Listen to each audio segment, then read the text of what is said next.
श्रवण और कथन मात्र से हृदय को परम पावन करके प्रियालाल के प्रेम योग्य बना देती है। जो बिहारी बिहारिंजू की रूप माधुरी, लीला माधुरी, नित्य विहार रस है, वो किसी अन्य साधन से प्राप्त नहीं होता। वाणी जी के गायन मात्र से ही ऐसी बुद्धि में योग्यता आ जाती है कि ये लीलाएं चिंतन में आने लगती हैं। नहीं तो बड़े बड़े योगींद्र मुनींद्रों के भी चिंतन में ये लीला नहीं आती जो श्री ललितावतार स्वामी श्री हरिदास जी महाराज के लिमाल जी में गायन कर रहे हैं। वंशी अवतार हित सजनी स्वरूपा श्री हितजू महाराज श्रीमद चतुराशी जी में गायन कर रहे हैं। ये अद्भुत महाप्रेम रस स्वरूप है। प्रयास करें कि ये लीलाएं हमारी कभी वाणी से, हमारी श्रवणेन्द्री से, हमारे चिंतन से कभी दूर न हो। इनमें एक अद्भुत रस भरा है। अभी हमारी हर इंद्री दूषित हो गई है। विषयों का भोग करने से, विषयों का चिंतन करने से जो मलिन अंतःकरण, मलिन इंद्रियां हैं, ये वाणी जी बहुत जल्दी निर्मल कर देती है। एक एक शब्द श्यामा श्याम के प्रेम रस से भरा हुआ है। एक एक शब्द ये प्रेम का बीज मंत्र है। श्याम श्यामा प्रगट, प्रगट अक्षर निकट, प्रगट रस स्रवत अति मधुर बानी। जैसे कोई अर्थ जानना चाहे कि इसका अर्थ क्या है, तो ना वाणी से बोला जा सकता है और ना किसी की सामर्थ्य की बुद्धि के द्वारा, तर्कना के द्वारा जान सके। ये प्रेम समाधि में जो सखियों ने दर्शन किया, वही प्रियालाल की लीलाओं को लिखा। तो आप भी जब तक प्रेम समाधि में नहीं पहुंचते, तब तक इन लीलाओं का रहस्य नहीं जान सकते। जैसे श्री लालजू महाराज ब्रजलीला में वंशी में क्लीन, क्या अर्थ है इसका? अगर आप इस बीज मंत्र को देखें तो संपूर्ण प्रेम इसमें समाया हुआ है। ये अर्थ का विषय नहीं है, ये कृपा का विषय है। कृपा से वाणी जी प्रकाशित होती है। इसलिए हम वृंदावनवासी, श्यामाजू के चरण उपासी, नित्य विहार रस के भजन में अपनी मन बुद्धि को लगाने वाले, वाणी और नाम दो की प्रधानता अपने जीवन में बना ले। परिणाम ऐसा जो आप सोच नहीं सकते वो आपको मिलेगा। पर अन्य संग ना होने पावे, नहीं तो नाम वाणी में निष्ठा नहीं आ पाएगी। अलग अलग भावनाओं के संत भगवान हैं, भक्त हैं। अपनी अपनी भावनाएं आचार्य परंपरा से ठीक से चला जाए तो सिद्धावस्था की प्राप्ति होती है। पर ये समस्त भावनाओं का सिरमौर स्वरूप है। जैसे सर्वम खलमिदम ब्रह्म, तो हमारे यहाँ शांत रस, फिर दास्य रस, फिर सख्य, वात्सल्य, गोपी, फिर सहचरी। अब हमें जब वृंदावन नित्य विहार रस का भजन करने वाला कोई रसिक मिले, तभी अपनी सर्वनेन्द्रिय देनी है, तभी अपना मन बुद्धि देना है। नहीं तो बस जो हमें गुरु प्रताप से मंत्र मिला है, नाम मिला है, वाणी जी मिली है, उसी में हम अपने हृदय को रमण कराएं। रात दिन एक कर दें। ज्यादा समय नहीं है, पता नहीं किस क्षण मृत्यु आ जाए। यदि लीला, गायन, श्रवण, मनन, अब फिर कोई परवाह नहीं। पक्का मानिए, कोई परवाह नहीं। आप चिंता न कीजिए, आपको वो प्राप्त होगा जो बड़े बड़े योगेंद्र मुनींद्र वंदना करते हैं और याचना करते हैं, वो वाणी जी प्रदान कर देगी। श्रीपाद प्रबोधानंद जी महाराज कह रहे हैं, इसी ठसक में बोल रहे हैं, कह रहे कामम वाशो भवतु नरके चेन महानंद कंदई। कैसी अद्भुत बात कह रहे हैं कि मेरी एक कामना है,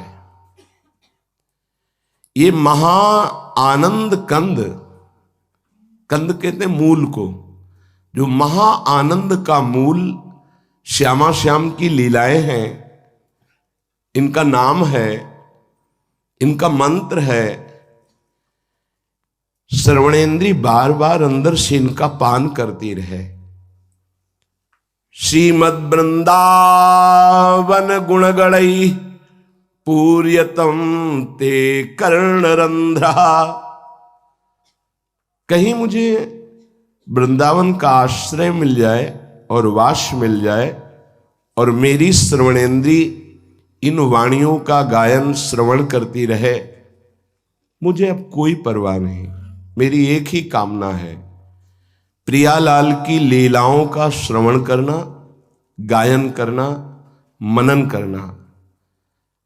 गीयन्ते वा स्मृति पथ मथो यान्ति वा नान्यथा में, मैं श्रवण करूं, गायन करूं, मेरी स्मृति में और कुछ आए ना तो कामम वासो भवतु नरके।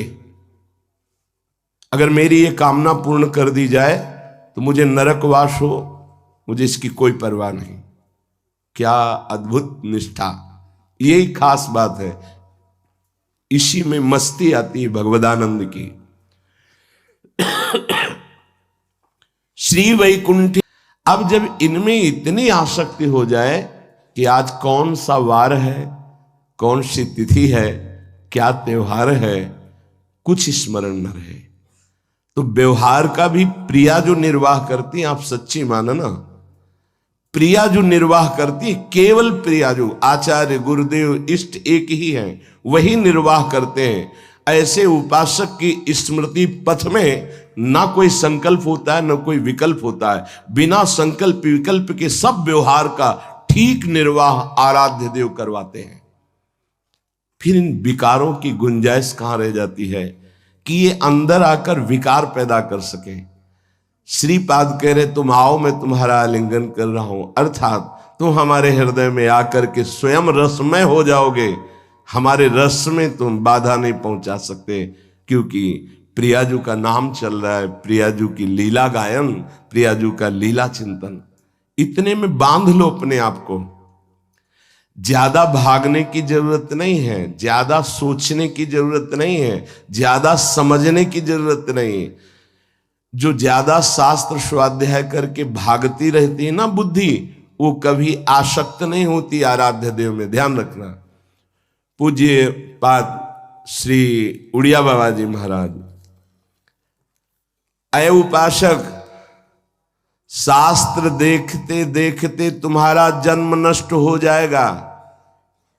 बहुत ध्यान से समझना, शास्त्र देखते देखते तुम्हारा जन्म नष्ट हो जाएगा, समझते समझते तुम्हारी श्वासें समाप्त हो जाएंगी, परंतु लक्ष्य हाथ नहीं लगेगा। इसलिए सदगुरुदेव का वर्ण किया जाता है। सदगुरुदेव के वचनों में विश्वास करके उनके अनुसार बताई हुई उपासना में समर्पित हो जाया जाता है, तो लक्ष्य हाथ में आ जाता है। जो गुरुदेव के वचनों पर कुतर्क करता है, उसको त्रिकाल में कभी सिद्धावस्था प्राप्त नहीं हो सकती। एकमात्र श्रद्धा और विश्वास करके गुरुदेव के द्वारा बताई हुई उपासना में जब शिष्य समर्पित हो जाता है, तो गुरुदेव अपने हृदय की उपासना की स्थिति उसके हृदय में पधरा देते हैं। जैसे नाभाजी के हृदय में अपने आप अव्यक्त सत्ता से गुरु की स्थिति पहुंच गई। गुरुदेव को भी पता नहीं है कि शिष्य में ऐसी स्थिति है। वो तो जब उन्होंने अंतर में जाके कहा कि गुरुदेव सेवा हो गई, जिस कार्य के लिए आप चिंतन कर रहे अब आप अपनी सेवा में आ जाइए। वो मानसिक सेवा में थे। क्या समर्पण से स्थिति आई है। वही पूज्य बाबा कह रहे, जो गुरुदेव के वचनों में कुतर्क करता रहता है तो त्रिकाल में भी उसे कोई सिद्धि प्राप्त नहीं होती। सिद्धि का मतलब है भगवदानंद, निरंतर भगवदाकार वृत्ति। जिसने अपने मन बुद्धि को गुरुदेव के चरणों में समर्पित कर दिया, उसी क्षण उसका परम कल्याण शुरू हो गया। गुरु भक्ति, गुरु प्रदत्त उपासना, बस इसी में आसक्त होना है। गुरुदेव भगवान ने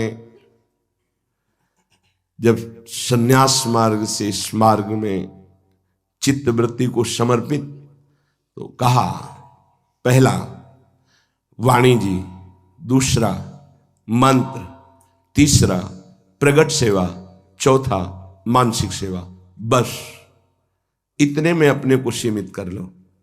रात दिन मंत्र, नाम, वाणी, प्रगट सेवा और मानसिक सेवा, ये उपासना की पूर्णता है।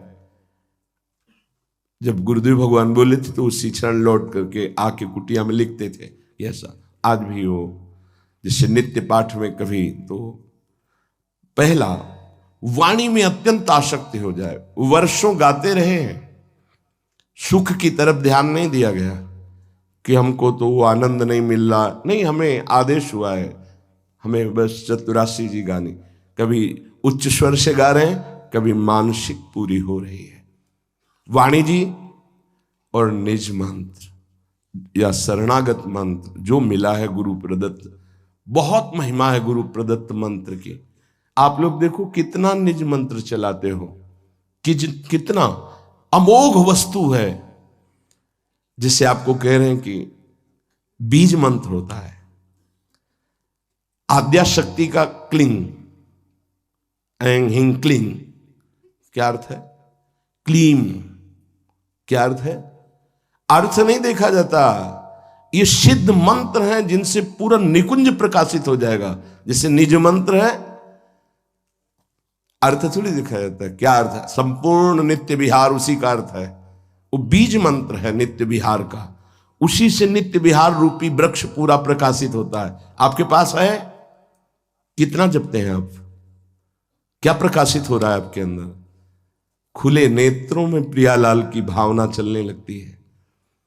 गुरुदेव भगवान ने कहा था, जब बिना किसी चिंतन के आंसू चलने लगे, क्यों रो रहे हैं हमें कुछ पता नहीं, तब निज मंत्र प्रभाव डाल रहा है। देखना, जो मंत्र दिया गया है उसको रमाना होता है। वो सिद्ध मंत्र है, आचार्य परंपरा से मंत्र है, पर आपको रमाना है। आप कितना रमण करते हैं मंत्र में, देखिए, आप हृदय से देखिए कितना शरणागति मंत्र में रमण करते हैं, कितना आप वाणी जी में समय देते हैं। खास बात, कितनी प्रगट सेवा करते हैं। मानसिक सेवा प्रगट सेवा के बाद ही प्रारंभ होती है। जब प्रगट सेवा में आसक्ति हो जाती है तो मानसिक अपने आप होने लगती है। जैसे श्री जी का श्रृंगार हो रहा है तो एक बाहर श्रृंगार हो रहा है, एक आंतरिक श्रृंगार हो रहा है। बाहर उतनी सौंज नहीं है, सेवा सौंज सामग्री, अंतर में एक से एक दिव्य हार जो दिव्य मणियों से चमक रहे हैं धारण करवा। बाहर फूलों का हार, अंदर से मणियों का हार। बाहर से फूल का दाल सब्जी रख दी, अंदर से विविध प्रकार के भोग पदार्थ थाल में, साथ साथ चल रही मानसिक सेवा। गुरु भक्ति और गुरु प्रदत्त उपासना में जब शिष्य की आसक्ति हो जाती है तो उसकी प्रेमोन्नति होती है। वर्धमान प्रेम हृदय में बढ़ने लगता है। जिसका अपने गुरुदेव और ईश्वर में किंचन मात्र भेद दिखाई दे रहा है, अभी बहुत कच्चाई है। हमारे गुरुदेव ही साक्षात हमारी लाडली जो है, हमारे प्रभु हैं। हृदय में भाव होना चाहिए। वाणी से बोलने की जरूरत नहीं, वाणी से बोलने से अच्छा नहीं रहता। अपनी भावना को कभी वाणी से नहीं बोलना चाहिए। हम अपने गुरुदेव को साक्षात प्रभु मानते हैं, बोलने की जरूरत नहीं। हृदय में रखने की जरूरत है। वाणी से तो व्यवहार में कैसे ऐसे ही अंदर से आपका भाव होना चाहिए। वाणी से बोल दिया आप मेरे भगवान हैं और आचरण में बिल्कुल नहीं दिखाई देता कि आप श्रद्धा रखते हैं किस कोट की, फायदा क्या हुआ? आपका जीवन बताए कि आप गुरुदेव को समर्पित हैं। गुरु और ईश्वर में किंचन मात्र भेद नहीं है। गुरु गोविंद न भेद कराई। प्रारब्धवशात हमारे हृदय में गुरुदेव के वचन, गुरुदेव की चेष्टा प्रतिकूल नजर आवे, हमारी बुद्धि मलिन है, कोई ऐसी घटना घटी, गुरुदेव प्रतिकूल बोल रहे हैं, कठोर बोल रहे हैं, उस समय तुम्हारी श्रद्धा और प्रबल होनी चाहिए, तुम्हारी बुद्धि और पवित्र होनी चाहिए, अभिमान ना जागने पावे, नहीं तो तुम गुरु कृपा से वंचित हो जाओगे। अब वो क्यों धक्का मार के हमें बाहर कर रहे हैं? जीवन उनका समर्पित है। हमारा तन, हमारा मन, प्राण, चलो बाहर निकलो। निकल गए बाहर। अब बाउंड्री से खड़े रो रहे हैं कि आपके सिवा कोई नहीं है, आप हमें हमारी सेवा वापस कीजिए जो हम सेवा करते हैं। नहीं नहीं, चलो तुम, हमारा एकांत मन है। नहीं नहीं, अब तो हम नहीं रह सकते हैं, हमारा जीवन ही सेवा है, आप सेवा से हटा देंगे क्या हो? बार बार बार बार फिर चलो, अभिमान की धज्जियां उड़ जाती हैं। हम किंचन मात्र अपने अभिमान का पोषण न करें। गुरु के समीप जो जितना निराभिमानी रहता है उतनी जल्दी उसके अंदर वस्तु तत्व प्रकाशित होती है। अपनी स्वतंत्रता और स्वाधीनता का जो परित्याग करके गुरुदेव के अधीन हो जाता है तो गुरु कृपा शीघ्र ही उसके हृदय में फल को प्रकाशित कर देती है। हम शास्त्रों से भगवत प्राप्ति नहीं कर सकते। शास्त्र एक दवाखाना है और सदगुरु एक वैद्य है।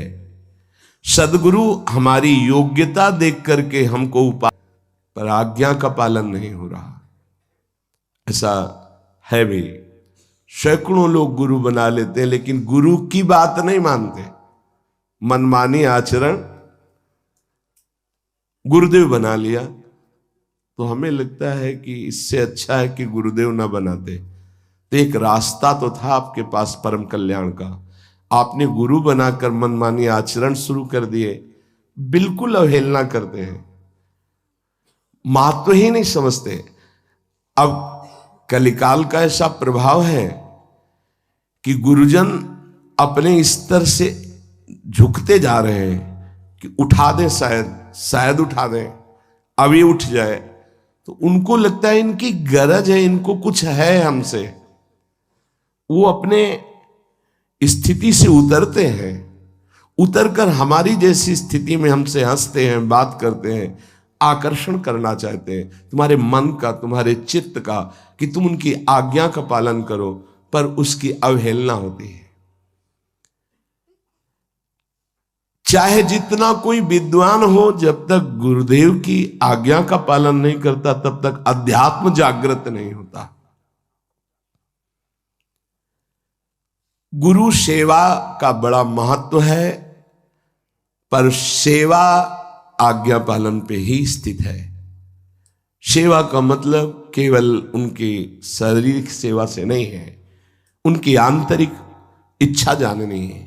क्या गुरुदेव की आज्ञा है, क्या रुचि है, रुचि मिला करके चलना। लाखों कोस दूर हो गए तो भी तुम्हें दिखाई देगा गुरुदेव भगवान तुम्हारे मानस पटल पर विराजमान है, आज्ञा चक्र में गुरुदेव विराजमान है।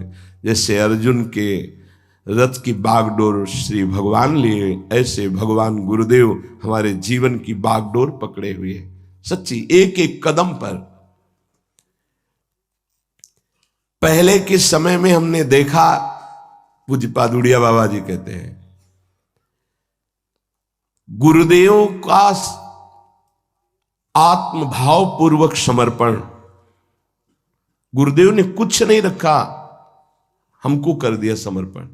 नाम मंत्र सब, उपासना, जीवन, और हम विषयी जीव ऐसे गुरुदेव की अवहेलना, इसीलिए रंग नहीं। हमने देखा कि पहले लोग इतनी जोर से गुरुदेव के चरणों में आत्मसमर्पण करते थे, बिना पढ़े लिखे उनके अंदर अध्यात्म विद्या जागृत हो जाती थी। आजकल बहुत पढ़े लिखे हैं, गुरु के वाक्यों में तर्क करते हैं, वो वस्तु उन्हें प्राप्त नहीं हो पाती है। हमने देखा है कि जो हमारी साधना से ठीक नहीं हुआ, गुरु के आशीर्वाद से ठीक हुआ। पूज्य पादुड़िया बाबा, जिस दिन से भक्त गुरुदेव की शरण में चला जाता है, उस दिन से उसका नया जन्म माना जाता है। गुरुदेव माता है, गुरुदेव पिता है, गुरुदेव ही हमारे आराध्य देव है। शिष्य की गुरु में आराध्य भावना अगर दृढ़ नहीं हुई, उसने ये समझा कि गुरु साधन है और इष्ट साध्य है, तो वो साध्य को नहीं प्राप्त कर पाता। जब ये भावना हो जाती कि साध्य ही अपना परिचय देने के लिए गुरुदेव के रूप में विराजमान है, जो ही गुरुदेव अंदर से प्रसन्न हुए कि शिष्य गुरु के समान स्थिति को प्राप्त कर लेता है। गुरु धन से जो प्रसन्न होते हैं, भोजन से प्रसन्न होते हैं, वस्त्र से प्रसन्न होते हैं, वो गुरु ही नहीं होते जो अपनी वस्तु प्रदान कर सके। वही गुरु होते हैं जो अध्यात्म की आज्ञा पालन करने वाले पर प्रसन्न होते हैं। गुरु की पहचान बता रहे हैं। कोई बहुत धन दे दिया तो उसको अध्यात्म विद्या थोड़ी मिल जाएगी। अगर सच्चे गुरुदेव हैं तो सिर्फ आज्ञा जो की अध्यात्म की, उसके पालन से होंगे। नहीं तो धनी लोगों को गुरुदेव की कृपा प्राप्त हो जाती है, और जिनके पास धन नहीं, उनको गुरुदेव की कृपा कैसे मिलती? धन से, भोजन से, वस्त्र आदि से जो प्रसन्न होते हैं गुरुदेव, वो गुरुदेव ही नहीं। जो अध्यात्म आज्ञा का पालन करने से प्रसन्न होते हैं, वो गुरुदेव भगवान हमारे अंदर अध्यात्म शक्ति जागृत कर देते हैं। यदि कोई शिष्य स्नान करने को जेव ही स्नान घर में गया और पहले गुरुदेव के चरणों का ध्यान करके जेव ही सर पे जल डाला, तो विश्व के जितने तीर्थ स्नान करने का पुण्य उसे तत्काल मिल जाता है। सर्वतीर्थावगाहस्य संप्राप्नोति फलम नरः गुरोः पादाम्बुजो स्मृत्वा जलम शिरसि धारयेत्। स्नान करने के लिए गए, पहला पात्र में जल लेकर जे ही डालने के लिए हुए, तो पहले गुरु चरणों का ध्यान किया। गुरु चरणों का ध्यान करते हुए जल डाला, तो गुरोः पादाम्बुजो स्मृत्वा जलम शिरसि धारयेत्। तो सर्वतीर्थावगाहस्य, समस्त तीर्थों के अवगाहन का उसे पुण्य। इसीलिए बहुत जल्दी भगवदाकार वृत्ति होती गुरु भक्त की। देखो, हम तुम्हें हृदय की बात बताते हैं। ईश्वर ने तो जीव को माया में फंसाया, पर गुरुदेव माया मुक्त करते हैं। इसलिए ईश्वर से भी बढ़कर गुरुदेव है। और भगवान ने भी कहा, मोते हैं अधिक गुरु ही जिय जानी। अगर एक तरफ गुरुदेव भगवान हो, एक तरफ पर ब्रह्म परमात्मा प्रभु अपने स्वरूप में विराजमान हो, तो हमारा ऊंचा भाव गुरुदेव के प्रति ही होना चाहिए। पहली दंडवत गुरुदेव की, फिर दूसरी दंडवत आराध्य देव की। भगवत प्राप्ति का मतलब है आत्मसमर्पण। हम तो आत्मसमर्पण करना भी नहीं जानते, इसीलिए गुरुदेव हमें आत्मसमर्पण कराते हैं। हमारे गुरुदेव आदर्श हैं और हम उनके अनुगामी हैं। भगवत प्राप्ति अब दुर्लभ नहीं है। परम तत्व का साक्षात स्वरूप गुरुदेव हैं। वैसे तो चराचर जगत ही है, भगवत स्वरूप है। पर एक जगह मान लो तो सवाल हल हो जाएगा। परम तत्व का साक्षात स्वरूप गुरुदेव एक जगह मान लो तो एक से हम अनेक में बढ़ते चले जाएंगे, उसी एक का अनुभव। अखंड मंडलाकारम व्याप्तमेन चराचरम। गुरु कृपा पात्र ऐसा दर्शन करता है। परम तत्व का साक्षात स्वरूप गुरुदेव है। जो गुरुदेव की बताई हुई साधना को छोड़कर अन्य साधन करता है, कभी उसको सिद्धावस्था नहीं प्राप्त हो सकती। गुरु सेवा तज करें ये बान, यह अधर्म यह सबहान, कान न रसिकन में रहे। अगर गुरु प्रदत्त उपासना का त्याग कर दिया जाए, मनमानी किया जाए, तो कभी भगवत प्राप्ति नहीं, भगवत सिद्धि नहीं हो सकती।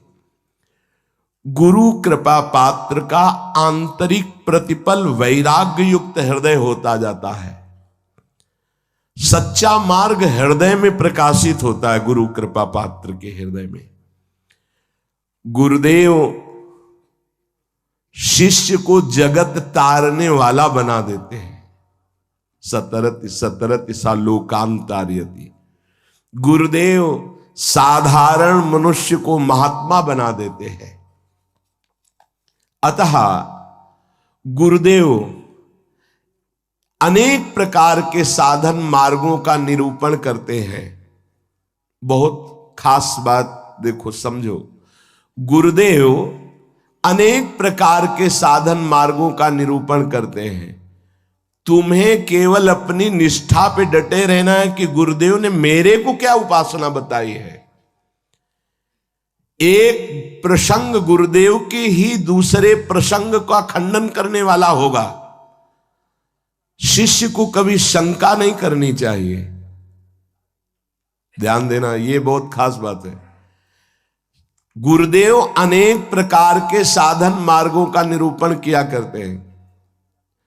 एक बार ऐसे मस्ती में चर्चा हुई थी खड़े खड़े कि जब हम विविध साधनों का उपदेश करते हैं तो तुम्हारी स्थिति कहां होती है कि यार हमको भी ये साधन करना है, ये साधन करना है, या श्री जी में होती है। महापुरुषन ने सबरस गायो, देखनो ये है कि उनको हियो कहां ठहरानो, ताको गहनो। गुरुदेव अनेक प्रकार के साधन सिद्धांतों का निरूपण करते हैं। एक प्रसंग दूसरे प्रसंग का खंडन करता है उन्हीं के वचन से। आपने उस सत्संग में ये कहा, इस सत्संग में ये कहा, तो उस समय वो सिद्धांत था, इस समय ये सिद्धांत। लेकिन तुमको कौन सा सिद्धांत दिया गया है? ना वो ना ये, तुम्हारा अलग सिद्धांत है। तुम्हें अपने सिद्धांत पे रहना, सुनना है, लेकिन चलना वहां जहां गुरु ने मार्ग दिया है। कभी संशय नहीं होगा। जैसे एक उपासक हैं, शरणागति एकांत में बहुत जोर की भरी गई। अब उनको लाख सिद्धांत आप उपदेश करो, वो अपनी ही बात पे रहते हैं। आप कहोगे हम गलती मान लेंगे, आप कहोगे हम हाथ जोड़ लेंगे, कान पकड़ लेंगे, उठ बैठ लेंगे, लेकिन मानेंगे नहीं। अंतर की बात वही मानेंगे कि बस आपके सिवा हमारा कोई नहीं, हम और कोई सिद्धांत नहीं। हो गई बात, आपके सिवा। अब हमारा आत्मस्मरण पूर्ण रूप से कभी आपके विरुद्ध कोई चेष्टा हो नहीं सकती, और अब हम अन्य कोई चेष्टा कर नहीं सकते। एक अनन्य निष्ठा।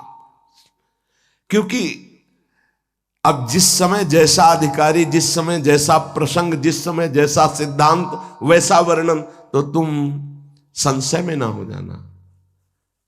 बहुत सावधान रहना। आपको सुनना है, चलना है अपनी ही पद्धति में। जो अपनी रसो उपासना पद्धति, चलना वहां है। यहां सब परोसा जाएगा।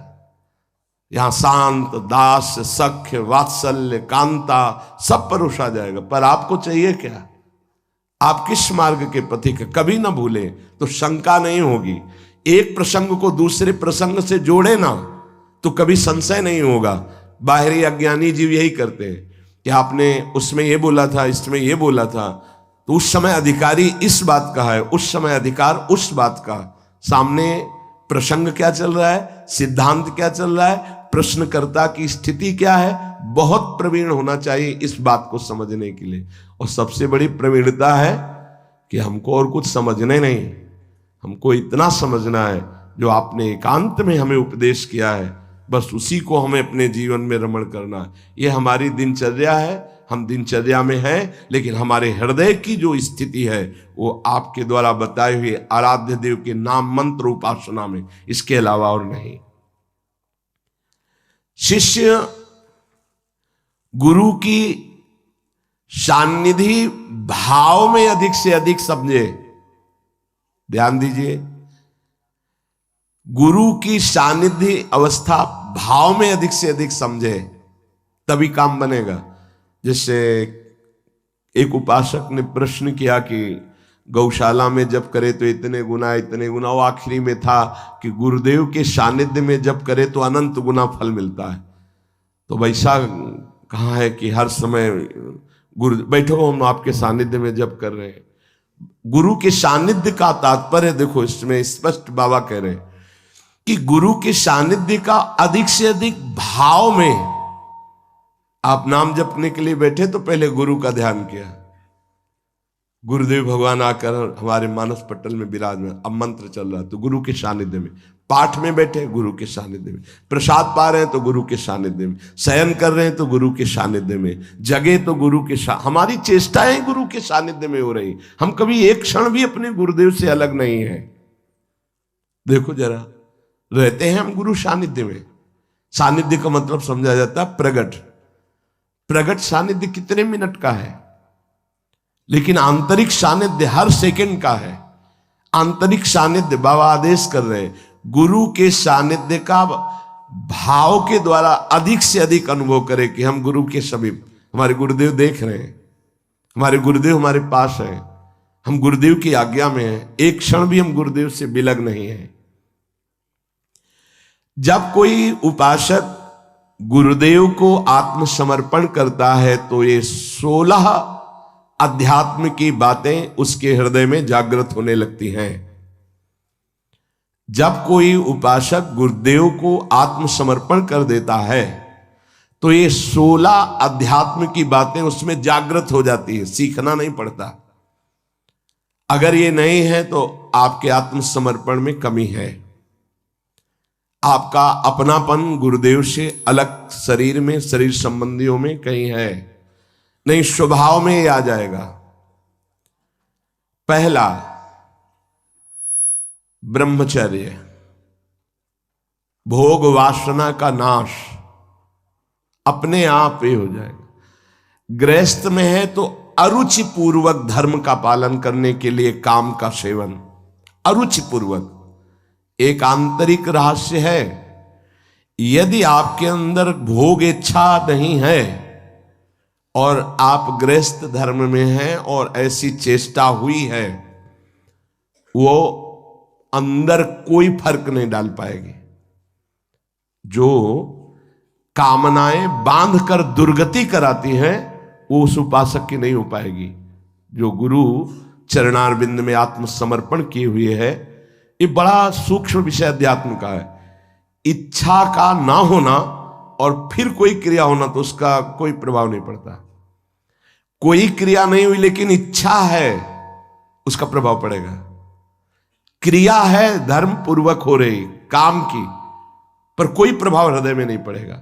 ये आंतरिक अध्यात्म का सूत्र है। इच्छा ही बंधन कारक है।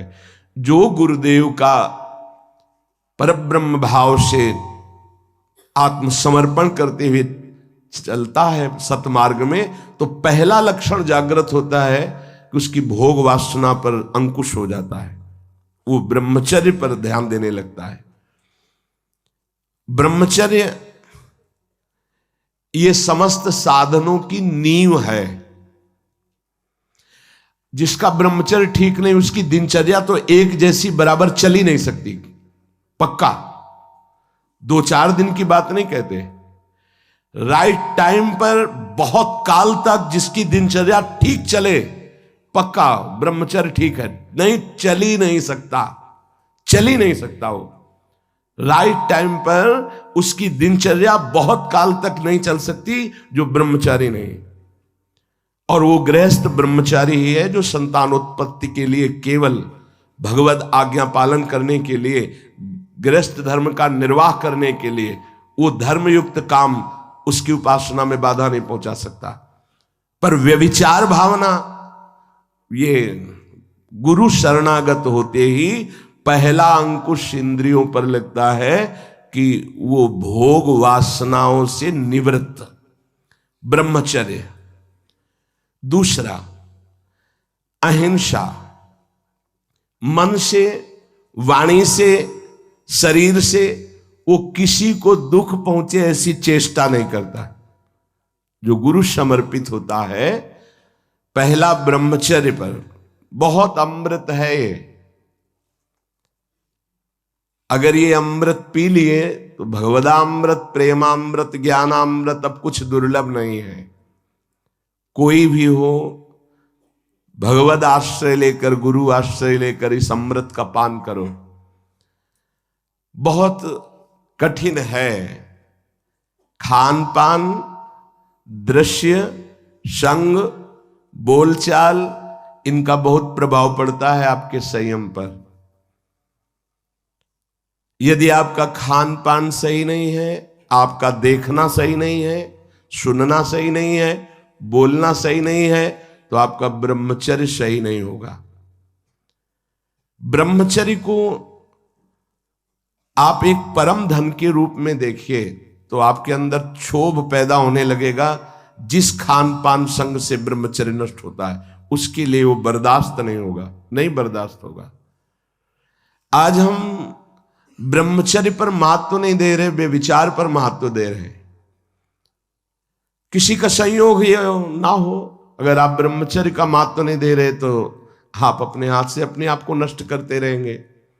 ये बहुत बड़ी वस्तु है, बहुत बड़ी वस्तु। बहुत जल्दी अध्यात्म में आपका प्रवेश हो जाएगा, बहुत आनंद प्राप्त हो जाएगा। हर रोग, हर प्रकृति के वार को सहने की सामर्थ्य ब्रह्मचारी में स्वयं जागृत हो जाती है। ब्रह्मचर्य का मतलब यह नहीं होता कि बहुत मोटा हो जाएगा, नहीं नहीं, ऐसा नहीं है। ब्रह्मचर्य अध्यात्म शक्ति को पुष्ट करती है। ब्रह्मचर्य हीनता में मोटा हो सकता है। ब्रह्मचर्यहीन हुआ तो चर्बी बढ़ सकती है, मोटापा बढ़ सकता है और स्थूलता आ सकती है, लेकिन ब्रह्मचारी में नहीं आएगी। ब्रह्मचारी में जितना होगा बहुत पावरफुल अध्यात्म शक्ति, संकल्प शक्ति, उसकी शक्ति बढ़ती है। अगर कहीं बाल्यावस्था से कुछ वर्षों तक ब्रह्मचर्य ठीक रखा जाए और प्राणवायु का संशोधन, प्राणायाम होता रहे, तो भगवत चिंतन करने वाले उपासक की फिर ऊर्ध्वगामी ब्रह्मचर्य हो जाता है। बस जहां ऊर्ध्वगामी हुआ फिर भगवत मार्ग में सहजता आ जाती है। अब वो अधोगामी जो उसकी गति थी अब वो जल्दी नहीं होगी। ऐसे ऐसे उपासक है 10-10 वर्ष हो जाते हैं, कभी स्वप्न दोष नहीं होता। 10-10 वर्ष क्यों? क्योंकि उसका चिंतन नहीं होना चाहिए। मनोवाह नाड़ी जो शरीर के अंदर है, जैसे दूध में घी समाया हुआ है, वो कहीं एक स्थान पे नहीं है, ऐसे पूरे शरीर में समाया हुआ है। वो जैसे दूध को हम औटाकर गर्म करके दही बना के फिर उससे मक्खन निकालते, फिर घी निकलता है, ऐसे एक नाड़ी है मनोवाह, उसमें इतनी चिंतन से गर्मी पैदा होती कि तत्काल पूरे रक्त से वो उसको घसीट लेती है और मनोवाह नाड़ी फिर उसे बाहर कर देती है। चिंतन आपका ठीक हो, तभी कहा है इच्छा रहित तो कुछ नहीं बिगड़ने वाला। संत सदगुरुदेव का आश्रय लेने पर सबसे पहला कदम ब्रह्मचर्य पर होता है। अगर ब्रह्मचर्य ठीक है तो आपकी दिनचर्या ठीक है। सर्दी, गर्मी, बरसात, रोग, शोक, मान अपमान, दुख सुख, सब कुछ आनंद पूर्वक सहने की सामर्थ्य आती है। जितना ब्रह्मचर्य क्षीण होता जाएगा उतनी आपको अधिक सर्दी लगेगी, अधिक गर्मी लगेगी, चिड़चिड़ा स्वभाव हो जाएगा, कुछ कार्य करने का मन नहीं, पड़े रहने का मन रहेगा, आपके अंग प्रत्यंग ये प्रमादी हो जाएंगे, इंद्रियां प्रमादी हो जाएंगी। ब्रह्मचर्य में एक अलौकिक तेज रहता है, हर इंद्रिय चेष्टायु, हर क्रिया जो भागवतिक व्यवहारिक उसमें एक नवीन उत्साह बना रहता है। इसलिए परमार्थ के व्यवहार के जो भी कार्य करने हमें जो पावर चाहिए वो ब्रह्मचर्य से। अब ये जो सूत्र जब गुरुकुल में भर्ती होते थे, गुरु शरण होते थे, तो सबको 20-25 वर्ष तक ब्रह्मचर्य ही रहना होता था। अब ये आज का जो आधुनिक पढ़ाई, इसमें ब्रह्मचर्य का कोई महत्व ही नहीं है। ये तो भगवान की कृपा से कुछ संत महात्माओं के ऐसे वचन, तो उनसे पता चलता है कि ब्रह्मचर्य भी कोई है, नहीं तो किसी को पता ही नहीं कि ब्रह्मचर्य किसे कहते हैं। बस मनमानी आचरण करना, नए नए बच्चों में संस्कार ऐसे बिगड़ गए, वो जानते ही नहीं कि मैं क्या खिलवाड़ कर रहा हूं अपने जीवन के साथ। गुरु के पास आत्मसमर्पण करने से पहला लक्षण जागृत होता है ब्रह्मचर्य। दूसरा अहिंसा, किसी को भी मन वचन शरीर से हमें दुख नहीं देना, अपमान नहीं करना, मन से भी हमें किसी का मंगल नहीं सोचना। नहीं, मन से अगर हम किसी का मंगल सोचते हैं तो उसका मंगल होगा कि नहीं होगा पता नहीं, आप कितने बड़े तपस्वी हैं, पर आपका मंगल जरूर हो गया, उसी क्षण हो गया जिस क्षण आपने दूसरे का मंगल सोचा। ये हमने संत महापुरुषों से सुना है। मन के द्वारा जब किसी का मंगल सोचा जाता है कि इसका ऐसे दुख पहुंचे, ऐसे इसका नाश होगा कि नहीं उसका वो तो भगवान जाने, लेकिन तुम्हारा अभी हो गया, तुम्हारा पतन हो गया, तुम्हारा मन मलिन हो गया। कितना साधन करने पर वो पवित्र होगा। तीसरा,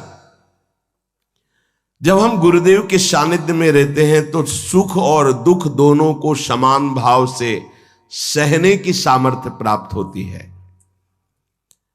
जो गुरुदेव का कृपा पात्र होता है वो सुख दुख में समान भाव रखता है। प्रायः ऐसा नहीं है। सुख में तो हमारी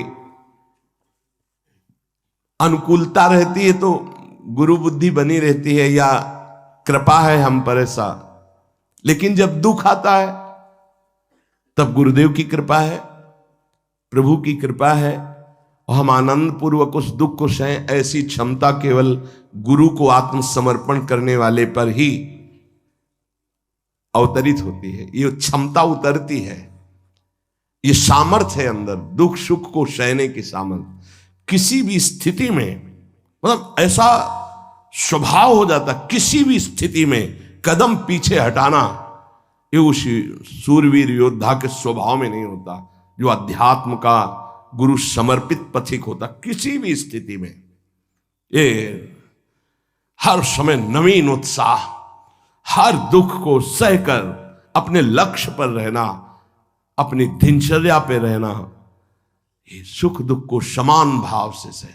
सुख में तो सब जय जय बोल रहे हैं, जब दुख में जय बोले और सुख दुख समान स्थिति, जैसी दिनचर्या तुम्हारी सुखद वैसी दुख परिस्थिति में भी वैसी ही दिनचर्या, जैसा तुम्हारा भाव अनुकूल सुख में गुरुदेव के प्रति, वैसी ही दुख परिस्थिति में प्रतिकूलता में भी वैसा ही भाव ये गुरु कृपा से प्राप्त होता है। चौथा, जो गुरु शरणागत होता है उसको सर्वत्र भगवत दर्शन का भाव जागृत होता है। मेरे आराध्य देव, जैसे आचार्य चरण कह रहे हैं, सर्वान वस्तु तया निरीक्ष परम स्वाराध्य बुद्धिर्मम, मेरे आराध्य देव सबके हृदय में है। पांचवा, अब इस संसार में मुझे कुछ प्राप्त करना नहीं, मुझे केवल भगवान की प्राप्ति करनी है। ये गुरु कृपा से आता है। गुरु कृपा पात्र के हृदय में भगवत प्राप्ति का लक्ष्य दृढ़ हो जाता है। भगवान कैवल्य वस्तु है, परम तत्व है, अब तो भगवत प्राप्ति करनी है। जो गुरु शरणागत है उसमें पांचवा लक्षण जागृत होता है, अब तो भगवत प्राप्ति करनी है, पक्का इस जन्म में मुझे भगवत प्राप्ति करनी है। ऐसी ज्ञान की वृत्ति जागृत होती है कि वो कैवल्य परम पद का अधिकारी हो जाता है, गुरु कृपा पात्र। छठवां, सदैव अकेला रहने का स्वभाव होने लगता है उसका, गुरु कृपा पात्र का। कोई पास नहीं हो, अगर पास भी है तो कोई मित्रता नहीं, कोई शत्रुता नहीं, न किसी भी तरह का लगाव है, न किसी भी तरह का द्वेष भाव है, शून्य। एक भी मित्र नहीं होना चाहिए संसार में, शत्रु की तो बात क्या है, एक भी मित्र नहीं होना चाहिए, सब में भगवत भाव, भगवत भाव से सब में। अपना परिचय नहीं होना चाहिए, अपना कोई दोस्त नहीं होना चाहिए, दुश्मन की तो बात ही क्या है, अजात शत्रु, दुश्मन का तो सवाल ही नहीं उठता, पर दोस्त भी नहीं होना चाहिए। अकेला चलना सीखे, अपनी कुटिया में या जहां भी रह रहे हो, जैसे पीछे भी 5-5, 7-7 संत भगवान के बीच में आसन लगाने को मिलता, अब कोई एक कमरा थोड़ी अकेले मिला कभी। तो कभी हम पास वाले संत को जानते नहीं कि कहाँ के हैं क्या है, और कभी कोई पूछने की चेष्टा की तो उनसे कहे कि आप अध्यात्म के विषय में पूछ सकते हैं, आप व्यवहार के विषय में नहीं पूछ सकते। तो ये तुम्हारा बात करने का स्वभाव नहीं है क्या? नहीं। हमें पूछा गया था एक आश्रम में कि आप बोल लेते हैं कुछ, मतलब बोलना आता है आपको कि नहीं, ऐसे रहे हैं। तो उस वहां लगता था कि इनकी मतलब जबान है कि नहीं है। उन्होंने पूछा आप बोलना जानते हैं कि नहीं जानते, कई महीने के बाद कहा जी बोल लेते हैं, पर क्या बोले, किसी से कोई मित्रता नहीं, वृंदावन में इतने रहे, किसी से मित्रता नहीं, किसी से शत्रुता नहीं। जैसे वो जंगल में एकांत रहता है, ऐसे समाज में एकांत रहता है। गुरु कृपा पात्र, ये स्वभाव में लाइए असंगता। एकश्चरण रहस्चित्त मनंत से एक दृष्टि हो जाती है। लाखों चेहरों को देखने के बाद भी एक भी इस कैमरे में छवि नहीं आएगी, एक भी। अगर एकांत में बैठने पर किसी की याद आ रही तो तुम्हारा साधन बाधित हो रहा है। कैमरा खुला क्यों रखा? जैसे कैमरा खुला है, ऑफ कर दो इसे तो लोगों की नजर में आएगा कि कैमरा लगा है लेकिन ऑफ है। ऐसे होता है कैमरा ऑफ, अंदर से एकमात्र अपने लक्ष्य में, और लाखों लोगों को देख लिया, एक भी छवि नहीं आई। चाहे वो जंगल में रहे या एकांत, वो असंग रहता है। गुरु कृपा पात्र, मृदु व्यवहार, किसी से मित्रता नहीं, किसी से शत्रुता नहीं। ये देख लो, अगर इसी जन्म में भगवदानंद का अनुभव करना है तो बहुत जरूरी ये सूत्र है जो पूज्य बाबा कह रहे हैं। 7वां अपरिग्रह, उसका संचय करने का स्वभाव नहीं, संचय करने के स्वभाव से वो रहित हो जाता है। जब जो आवश्यकता होगी प्रभु दे देंगे, संचय क्या करना है। और आप दें या ना दें हमारी चिंता नहीं। वो कह रहे हैं योगक्षेमम वाहम्यहम्, वो खुद देखें। हमारे जीवन का लक्ष्य उनकी आज्ञा का पालन करना। अब इस जीवन का भार उनके ऊपर है। कोई कह सकता है गृहस्थी में ऐसा कैसे? गृहस्थी में जिसने कर दिया, महान संत चरित्र लिखे हुए हैं, पढ़ के देख लो। बेटी के यहाँ भात भरने जा रहे हैं तो ठाकुर जी भर रहे हैं, बेटे का ब्याह है तो ठाकुर जी चल रहे हैं साफा बांधे, कोई जान नहीं पा रहा कि ठाकुर जी है। भार आपको, हमारा कर्तव्य आपका चिंतन और आपकी आज्ञा का पालन। आप सब देखें बहुत अच्छे से संभाल लेते हैं, अखिल कोटि ब्रह्मांड नायक है। और विरक्त को एकदम आकाश छोड़ती। ये बहुत अमृतमयी वृत्ति है, माधुकरी वृत्ति से भी श्रेष्ठ आकाश वृत्ति। आप जो हमारे सामने भेजेंगे वही पाएंगे, अन्यथा नहीं। ऐसे भी नहीं। एक है माधुकरी वृत्ति और एक ये है आकाश वृत्ति, मतलब भगवत विधान से आएगा जो आएगा। जैसे अपने लोग सब हैं आकाश वृत्ति में है, अब प्रभु की इच्छा से है तो आज वो ऐसा पवा दे रहे हैं, उनकी इच्छा है आज ऐसा। और जब उनकी इच्छा ना हो तो सब बैठ करके चरणामृत लेके राधा नाम कीर्तन करें। उन्हीं की व्यवस्था से है, किसी से किसी का यहाँ ऐसा नहीं है कि अमुक के द्वारा नहीं। हमारे प्रियालाल से प्रेरित होकर कोई जैसे तो चल रहा है, हमारा किसी व्यक्ति से नहीं चल रहा, प्रियालाल से चल रहा। तो प्रियालाल जब जहां से जैसे आते हैं, जिस रूप में जो देते हैं उसी से व्यवस्था। आकाश वृत्ति तब मानी जाएगी आकाश वृत्ति जब किसी को संकेत भी न किया जाए कि ऐसा, थोड़ा संकेत भी नहीं। और इस बात के लिए बहुत कड़ाई से यहां है कि अगर कभी किसी को कोई संकेत करते मिल जाए तो ये समझ लेना कि वो हमारे सिद्धांत के विपरीत अपराध कर रहा है, और वो जरूर हमें सूचना दी जाए। संकेत भी नहीं कि आज आप संतों को भोजन करा दीजिए, संकेत भी नहीं।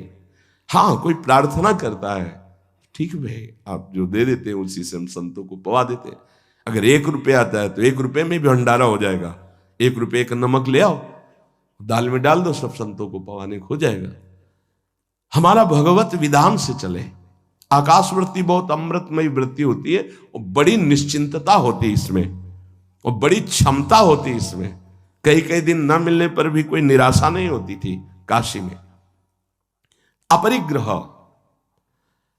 अपने लिए शरीर सुख के लिए संचय ना करें, यह वृत्ति आ जाती है। गृहस्थ में भी रहते हुए अपने लिए नहीं, ये परिवार है, अतिथि है, उनके लिए। अपने भोग वासना का गुरु कृपा पात्र के हृदय में स्थान नहीं रह जाता है, तभी कोई झगड़ा नहीं, कोई अशांति नहीं, हर स्थिति में शांत रहता है, मृदु स्वभाव रहता है। जो अहम लिए तो बहुत उसमें क्रूरता होती है, कठोरता होती है, बड़ी उसमें जलन होती। काहे को जलो, आनंद मगन रहो। अपरिग्रह। 8वां, परम संतोष उसके हृदय में जागृत हो जाता है। क्यों? क्योंकि उसको ये बोध हो जाता है कि अनंत ब्रह्मांडों का स्वामी प्रभु वो मेरा है। जिस समय जैसी परिस्थिति उसको संभालना बहुत अच्छी तरह, सच्ची कहते हैं। आप केवल निश्चिंत होकर शरणागत रहें, बहुत अच्छे से व्यवहार कराते हैं। हमें तो देख के आश्चर्य होता है। एक एक वस्तु को संभालना उनका कार्य, एक एक हर जगह श्री जी की कृपा और श्री जी का विधान दिखाई देता है कि ओहो, कैसा उनका विधान है, कैसा उनका मंगल विधान है। 8वां है कि गुरु कृपा पात्र के हृदय में संतोष जागृत हो जाए। संतोष ये बहुत बड़ा धन है। बिन संतोष न काम न साही, वो अछत काम सुख सपने नाही। जैसी परिस्थिति उसमें संतुष्ट रहना। संतुष्ट एन केनवा, बाहर की या अंदर की। संतोष का मतलब केवल बाहर से नहीं है, अंदर भी विक्षिप्त है तो आनंद है, शांत है तो आनंद है। कोई जान न पावे कि आप विक्षिप्त है, हृदय आपका या शांत है। संतुष्ट एन केनवा, बाहर या अंदर दोनों परिस्थिति में संतुष्ट रहना। जैसी प्रभु की द्वारा इस समय दी स्थिति है, जल रहा है शांत, किसी से कहो मत, आनंदित है, फूलो मत, चुप शांत गंभीर, संतोष अंदर और बाहर दोनों जगह। 9वां नंबर है भगवान और संतों के वाक्यों में पूर्ण श्रद्धा। जैसे श्रीमद् भगवत गीता जी, भागवत जी या भगवत प्रेमी महात्माओं के वचन, तो उसमें कोई कुतर्क नहीं।